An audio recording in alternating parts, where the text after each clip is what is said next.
Yo creo que tenemos que generar una nueva frontera un poco más difusa, en donde hacer un partido sea más sencillo, pero que reciba recursos públicos, que signifique que sí representas una voz dentro del país.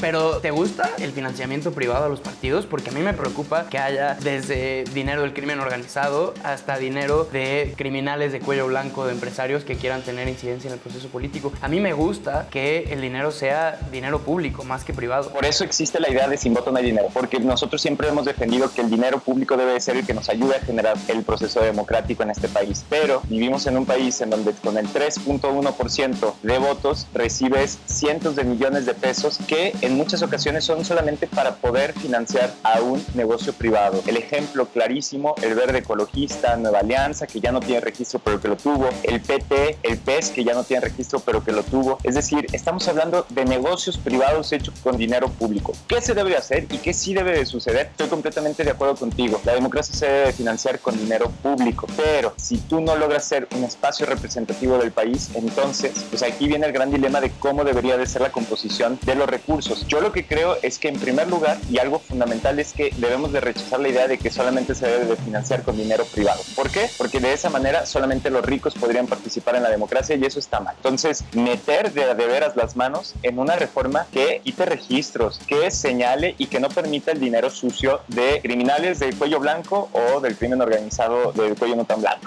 Déjame preguntarte, Pedro, de las iniciativas que hemos visto esta semana. La iniciativa de Pablo Gómez, la iniciativa de Mario Delgado, la de Tatiana Cloutier, la de este diputado que es suplente de Horacio Duarte, Sergio Gutiérrez Luna, que dicen, nosotros queremos austeridad, nosotros vemos que hay muchas carencias en la sociedad y por eso queremos reducir el monto que reciben los institutos electorales y los partidos. Pero a mí me parece que hay un riesgo verdaderamente de perder algunas de los requisitos que hacen que nuestra democracia sea democracia. Y no digo que lo hagan de mala fe, sino que a la hora de cortar con el machete se están llevando un poco entre las patas al resto de los institutos. Yo creo que, de nuevo, siempre lo he dicho, es muy loable la idea de que exista austeridad y que el gasto social no se recorte. De hecho, creo que somos de los pocos países que dice que tiene un gobierno de izquierda, pero está haciendo recortes. Los presupuestos y entran en la lógica de austeridad. Eso le volaría los sesos. Todas las luchas, por ejemplo, en Grecia, en España, en los últimos años tienen que ver contra los recortes que le imponía el Fondo Monetario Internacional. Entonces, hay que plantearnos varias cosas. En primer lugar, ¿qué tan relevante y qué tan importante es lo político como para poderlo financiar? Yo creo que esa es una pregunta muy compleja porque las y los mexicanos estamos, pero hasta acá, de decirnos que la política es importante y volteamos y vemos a los políticos que tenemos. Un bien público que podría ser la democracia, que nuestros gobernantes nos rindieran cuentas, que la corrupción no se tolerara, que al primer atisbo se les metiera a la cárcel. Eso no es posible si no existe un interés común. Y eso significa también a veces financiar, significa estar atentos, significa no alejarnos o acercarnos cada 3 años. Y es complejo porque han sido muy buenos, particularmente los políticos corruptos, en vendernos la idea de que todos son iguales, de que no sirve de nada la democracia, de que hay que abrazar el desasosiego y la desesperanza. Y eso precisamente hace que tengan cancha abierta para poder generar todo lo que han hecho. Mi reflexión es, sí es importante que existan partidos, que exista un órgano electoral, pero no solamente eso basta. Eso es importante que exista, hay que financiarlo, pero también es importante que existan las condiciones materiales para que más personas puedan involucrarse en la política. En ese sentido, yo creo que la idea de decir, le quitamos todo al INE, le quitamos todo a los partidos, quitémoslo todo, pero lo que va a empezar a suceder es que solamente los mismos de siempre van a poder hacer política y eso no puede seguir pasando en el país, que ya vimos lo que... Pedro, muchísimas gracias por tu reflexión, ojalá podamos seguir hablando de estos temas. Gracias a ti y de nuevo, pues ahora sí que la política es tan importante que no hay que permitir que solamente unos cuantos la hagan, porque la política la haces tú o alguien más la va a hacer en común, ¿no? Entonces, por eso es importante reflexionar sobre la lana también, pero también sobre los efectos de la política.